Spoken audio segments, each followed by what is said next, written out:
This del operator. Have you come across this in your maths? Okay, so this is called a del operator. It's the inverted of a delta. Okay, so this is the symbol for a del operator. A del operator again is a vector of del over del x. Del is the partial differentiation, okay, or partial derivative. So we can either write it as del over del x of a unit vector x plus del over del y unit vector y, and then plus del over del z unit vector z, or you can write it in a coordinate way of writing the vector. That is del x comma del y, del over del y comma del over del z. Okay, so this is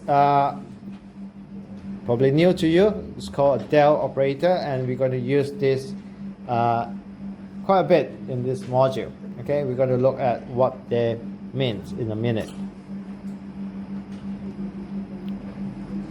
So gradient of a scalar field. So if you have a scalar, which is a function of x, y, and z.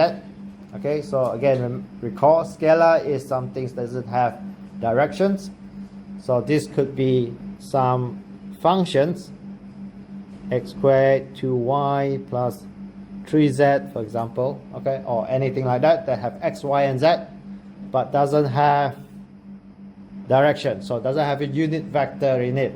Okay, so if it's a vector, you have, let's say, x squared in the x directions, and then 2y in the y directions,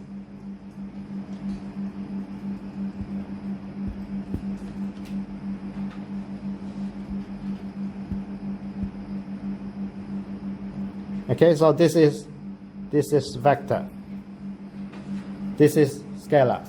Okay, so it's just x, y, and z in the function, doesn't have a directions, and that is simply a scalar field, okay, or scalar functions.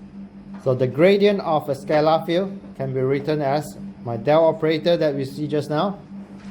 So del f of a function of x, y, and z.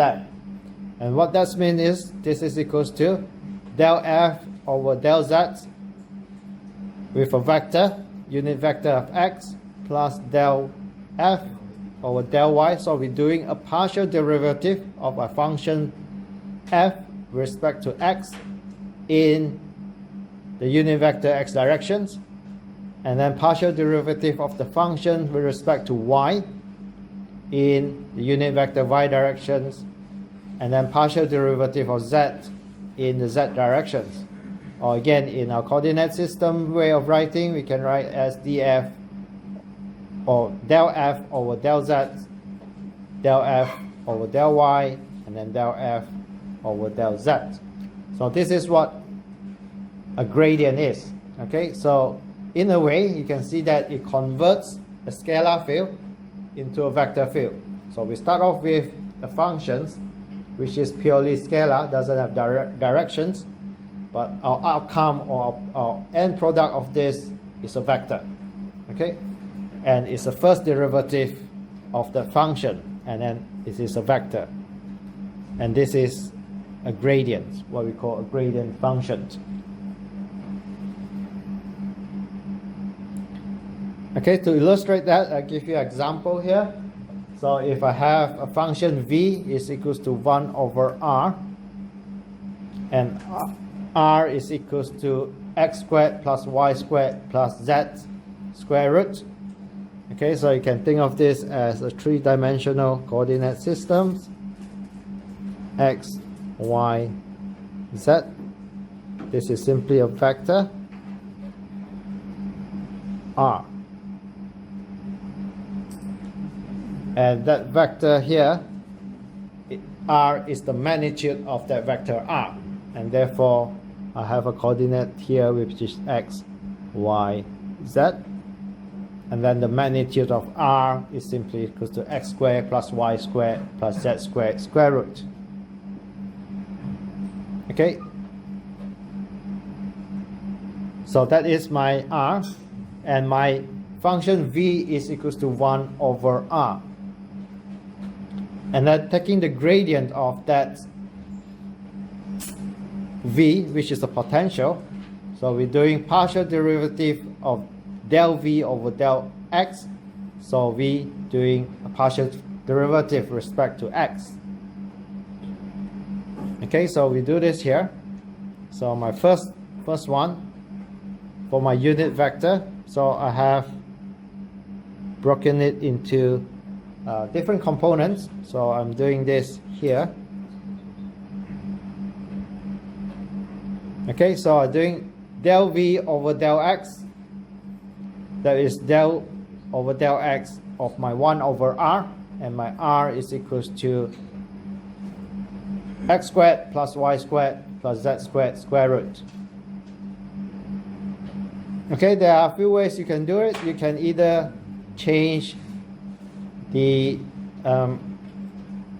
variables from x to r, or you can substitute 1 over r as, or substitute r as x squared y squared plus z squared, and you do your partial derivative from there, or you can change the variable of the derivative. Okay, and that is how I choose to do it here. I change it from, instead of differentiate with respect to x, I change it to differentiate with respect to r. Okay, and then I'll change it.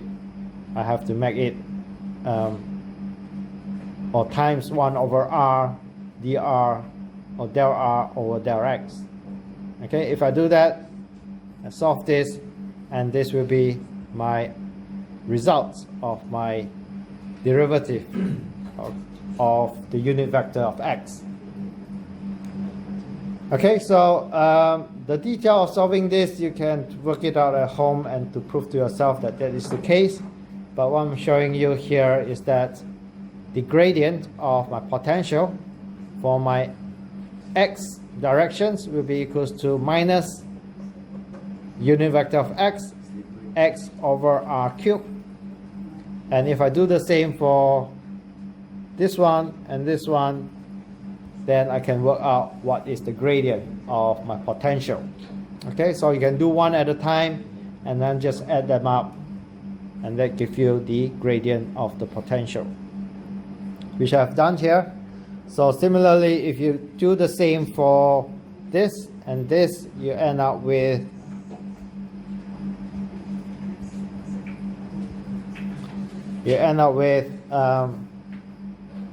the other two, or the one with the unit vector of a in the y direction and the unit vector in the z directions. You end up with minus unit vector of y, and then y over r cubed, and then in the z direction it will be z over r cubed. Put all this back into my gradient functions. You can work out that this is equals to minus a in the unit vector of r over r squared. Okay, the unit vector of r is equals to this whole thing here. Okay, so do you remember how to work out unit vector if you have a vector?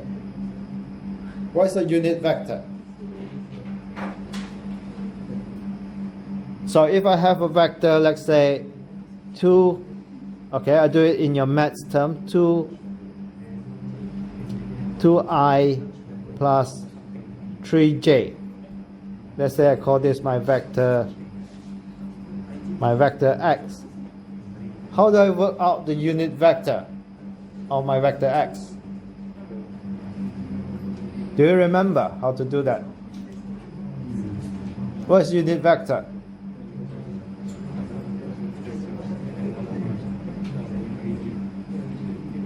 So example here, I got my x equals to 2i plus 3j.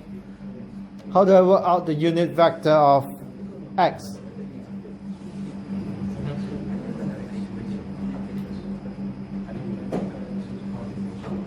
Do you remember how to do that? Anyone?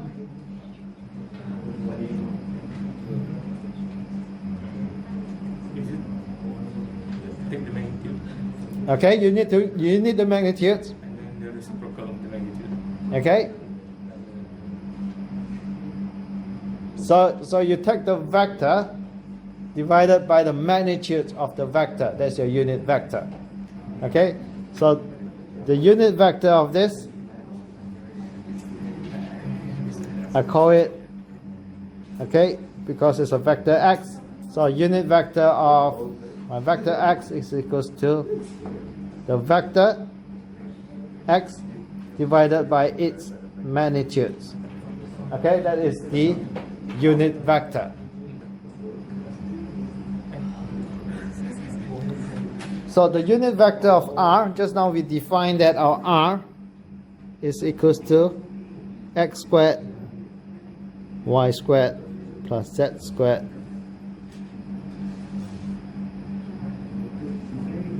okay, the magnitude of r.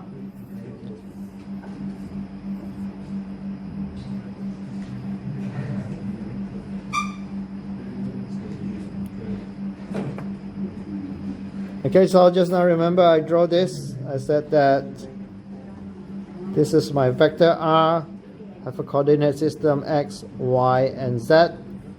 So which means that my vector r is equals to x unit vector x plus y unit vector y plus z unit vector z. Okay, so that is my vector r divided by its magnitude. That gives me my unit vector r, and that is what we have here.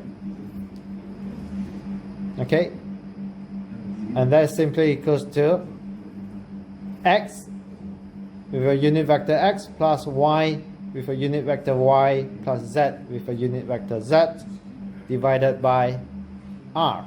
Okay, so the magnitude of this, which is this, and that is equals to the value r. Okay, magnitude of the vector r.